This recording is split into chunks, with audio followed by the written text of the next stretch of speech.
Greetings. This is Ms. J from the Hope Program, and I hope that all is well with you. So today we are going to be talking about the cover letter.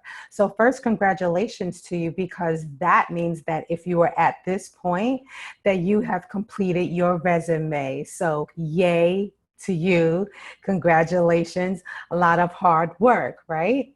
Okay, so the hard work must continue, but it's going to be all worth it. So we're going to be talking about the cover letter, which is to accompany your resume in most cases. Yes, there are organizations that will not ask you for a cover letter, and then there are some that will tell you that is optional. We believe at the whole program that the rule of thumb, that whether they require it or not, that you provide one. It kind of goes together like salt and pepper. So why do you need a cover letter? Well, you need a cover letter because, one, that's how we do business nowadays, okay? But cover letters, they accompany your resume, as I said before, but it also serves as your introduction, introducing who you are, and it gives a brief overview of what your skills are, your talents are, some achievements that you have been able to boast about. It talks about some skills and experience that you have.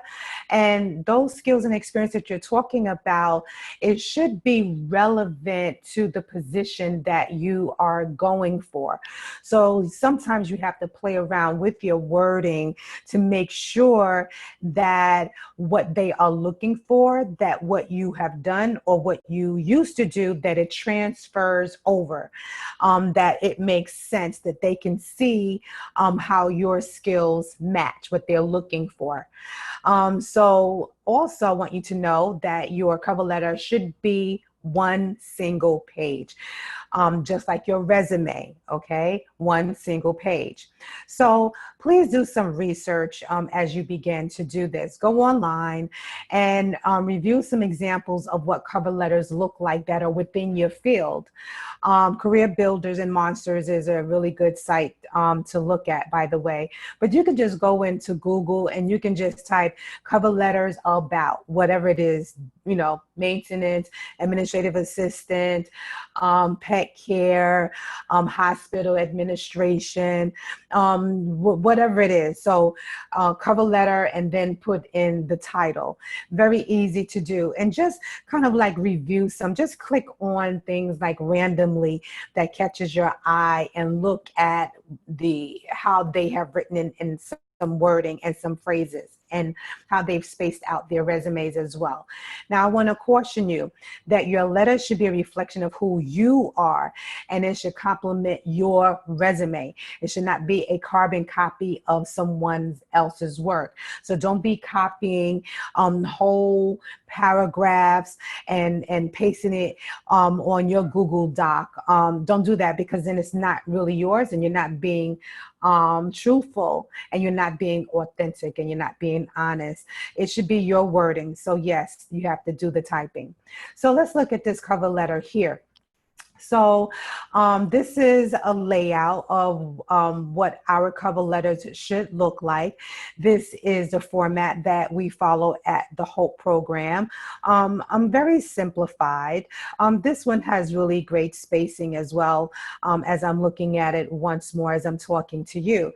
So there are different parts and pieces and components to your cover letter as it is outlined here, 1 through 5. So what I'm going to do in the next couple of slides is that we're going to break each one of them down. So the first thing is the header. The header should have your full name, your full address, how can they contact you in writing, right? It should have your cell number, how can they contact you over the phone, and it should have your email address. Everybody should have an email address, a very professional email address as well, because again, it is a reflection of who you are, and we want to put our best foot forward. And then also, if you're on LinkedIn, you definitely want to make sure that your link is on there as well. Very important. That is a professional resource that is out there. It is for business people to contact other business people, employers and employees alike. Use this resource. So if you have not opened up a LinkedIn profile, that is something that you definitely should look into. And then make sure that your letter is dated. When did you write the letter to them? So also a part of this conversation is that you may be sending a hard copy. So if you're sending a hard copy, after you have included your information, then you're going to include whoever it is that you are addressing this letter to. You really want to come up with a name of a person. So do research. LinkedIn is really good in finding employees working at a company, and sometimes, or should I say most often, they also give you the titles of them as well. So you have to be, in order for you to have access to this information, you have to have registered with LinkedIn. So once again, that is something that you should do.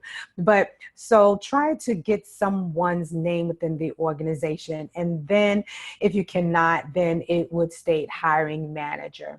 Okay, so make sure you have the correct spelling of the company, their address, city, state, and zip code. Now, if you are sending an email, that is totally different. If you're sending an email, there is no addressing. You're not going to include your address and information. You're not going to include their address and information. It is just emails only.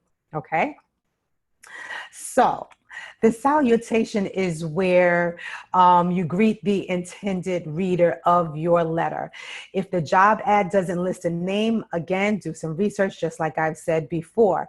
And then if you must, then you can address it to whom it may concern. To whom it may concern. And I want you to pay attention to the wording to whom it may concern right now. I want you to notice that the first letter in each word is capitalized and everything else is lowercase. So if you do something different, then that is not considered grammatically correct. So the T is uppercase, the W is uppercase, the I, the M, and the C are all uppercase, and everything else is lower. So please be aware of that. I've seen different versions that weren't correct. Okay, so this is your salutation. This is your opening. So now we're going to talk about the paragraph, your opening paragraph. Okay, so the opening paragraph of a cover letter should outline the job you are applying for and why, and even where as well. Like I found your job posting on blah, blah, blah, blah, on blah, blah, blah, blah. Okay, tell them where, what source that you use. A lot of companies like to know that their money is being put to good use, and they want to know, where did you get the information? Like, where are people going to search for a job? So that'll be really great. But then there's also a record keeping reminder for you about where you got this information too. So use this section to demonstrate your interest in the role. Use this section to make a good first impression, but keep it to 3 or 5 sentences. Should you do that? And definitely, if someone referred you, please mention their name very early on in that letter, okay? So make sure that you have some excitement. When someone is reading this, they should feel your excitement. They should feel your enthusiasm. They should feel your interest, which is the reason why that you are applying for this position anyway. So you may say some of these wordings that I've just given you an example of. I'm excited about finding this position. I'm excited that this position is available. I would like to express my strong interest in. I am pleased to submit my resume for your consideration or for your serious consideration. But let them feel some excitement from you. So the second paragraph, the body of the cover letter should be made up of 1 or 2 paragraphs that highlight the relevant experience an employer will find on your resume.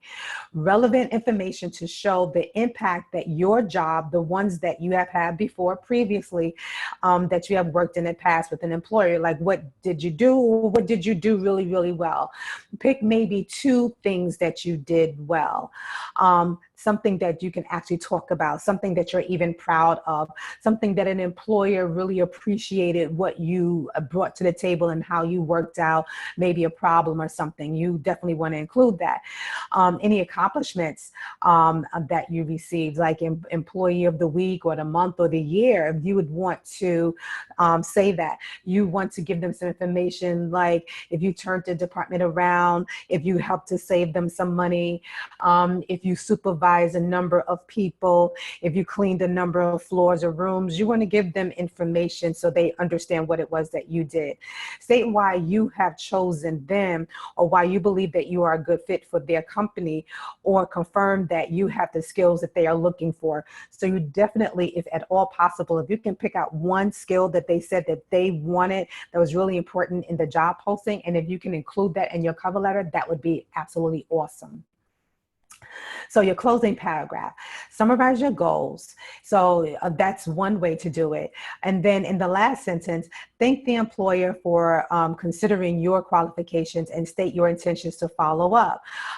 So you can tell them that you look so forward to hearing from them very shortly in the next week or so. You may want to say that you will follow up with a phone call if you have access to one, that you will follow up with them in a week or in 7 days regarding one, have they received your letter, and if there is a next step. And that is something that you would want to say in that last closing paragraph, that you are interested in finding out what the next step is in this process, and please to contact you. So do you want to say something like that? Now, in your closing signature, you want to say some of these: sincerely, regards, thank you for your consideration, respectfully, and thank you. And if you will see that each one of these phrases here, that they all have a comma that follows, that is required, that is a pause. And then what would follow under that would actually be your signature. If it is a hard copy, you would actually just sign your name on the bottom of the letter. Now, if it is an email, okay, the salutation stays the same, the closing stays the same. However, on an email, you're going to type your name out and then include a cell phone number underneath your name so that they can contact you. See, so you're not going to be having your street address on there at all, because that's not how we do business. When we send an email, you're not going to put their address at all, because again, that's not how we do business when you are sending an email, okay? So here's some things I would like you to consider. You can use a cover letter to also explain some gaps, but don't spend a whole lot of time on that. We're talking like maybe one sentence, two at the best. Don't spend time explaining why you have left jobs. But maybe this is something that you'd want to mention because maybe you stopped because you wanted to go back to school full-time and complete your degree. Then that would be something that would be absolutely awesome for you to state in your cover letter. So be careful about what it is that you want to cover, and make sure that there is absolutely nothing negative. It's all positive. You are absolutely wonderful. You have so many skills that you want to share. You are an awesome being, and that's what you want to convey in your letter. You can include some experience that is not documented on your resume, but you think that it is important to mention. So for example, for me, right, I have a lot of retail experience. I have maybe about 17, 18 years at this point. But on my resume, it only covers 10 years of service. And those 10 years have been in teaching. As a matter of fact, I have 14 years to date of this recording in the teaching field, in the educational field. So I might want to include in my letter what you won't see on my resume is that I have over 17, 18 years of retail experience. And I think that that information would be important for you to know that I have very strong organizational and customer service and management skills. Okay, so I'm giving them information that is not on my resume, but something that I think that is important in them making a decision, because there's probably something that was on the job posting that made me want to share that information, or I just wanted to share that information to give them a whole picture of what it is that I can bring to the table, some other skills that my resume is not going to have, because my resume is supposed to cover 10 years of experience, and so my retail was before that. Okay, just an example. So choose a readable font. Font size is important. Formatting is important. Make sure that there's nothing fussy, and don't be doing like a whole lot of bolding and underlining and stuff like that. Like, don't do that. So carefully consider your spacing. While you want to pack your cover letter with a lot of information about your skills and experience, white space is really important. It makes it more attractive. Okay, I think that's the right word. It makes it more attractive, makes someone want to read it. It should be very wordy. And then writing short paragraphs rather than blocks of text offers the eye something to land on and makes your content more digestible. So this is an example of just too much wording, and this is an example of not enough spacing. Had this person put some spaces in between each of these paragraphs, that would have made it better, and it would have made it more reasonable. Okay, so I just want to give you an example of what that will look like.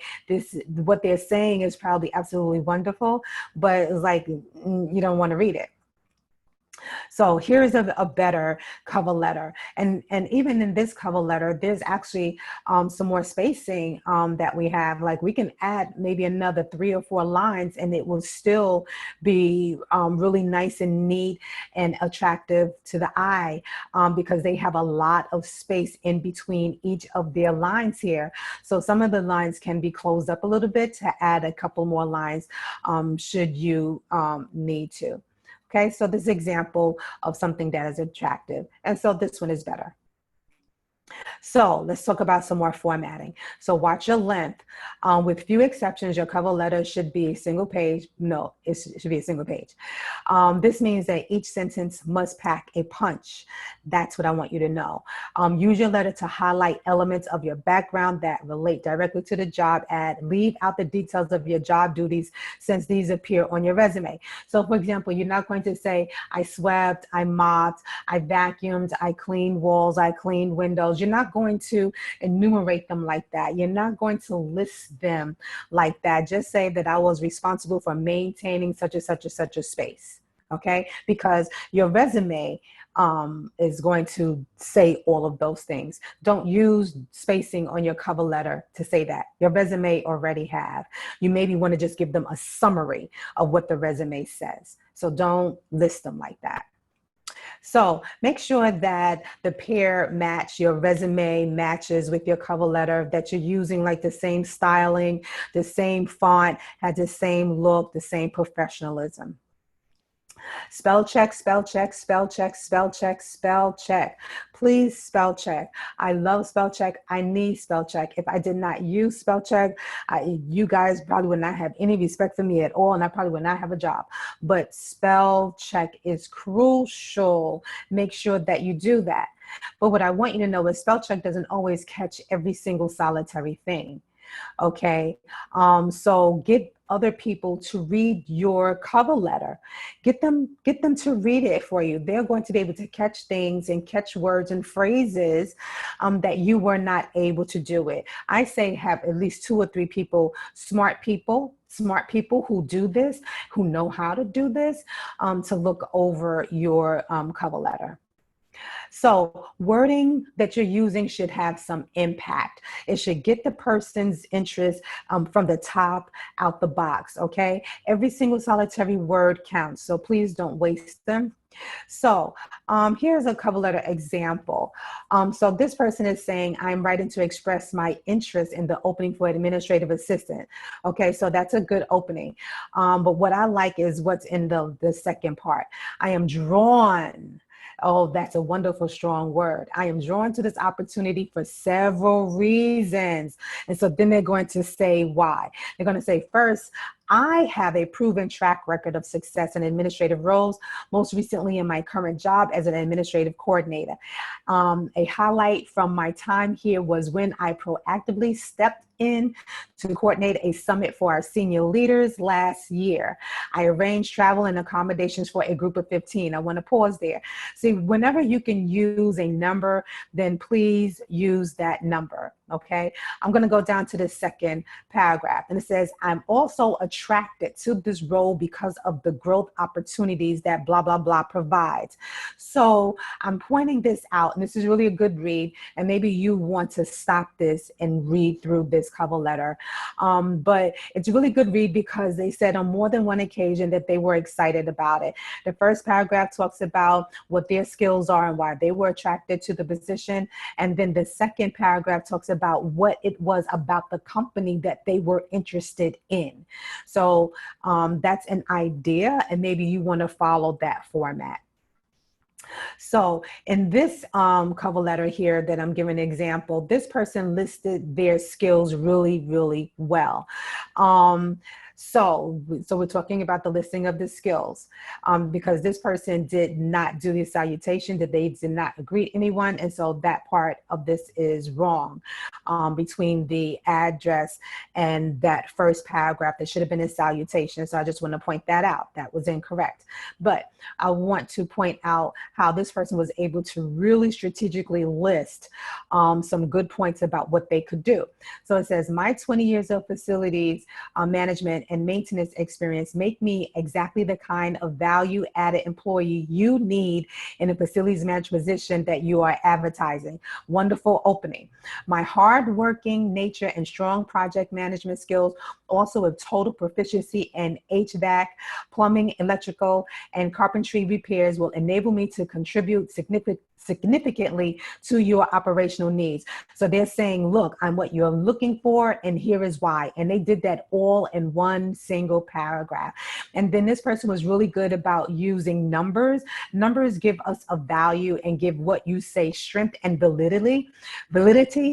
So make sure that you do that as much as possible. So you see in the first paragraph 20 and the second paragraph 20, at the end of the second paragraph, it says that they spent the last 8 years. I would have preferred that they would have used a numeric number instead of spelling it out, or you can do both. Sometimes I do both.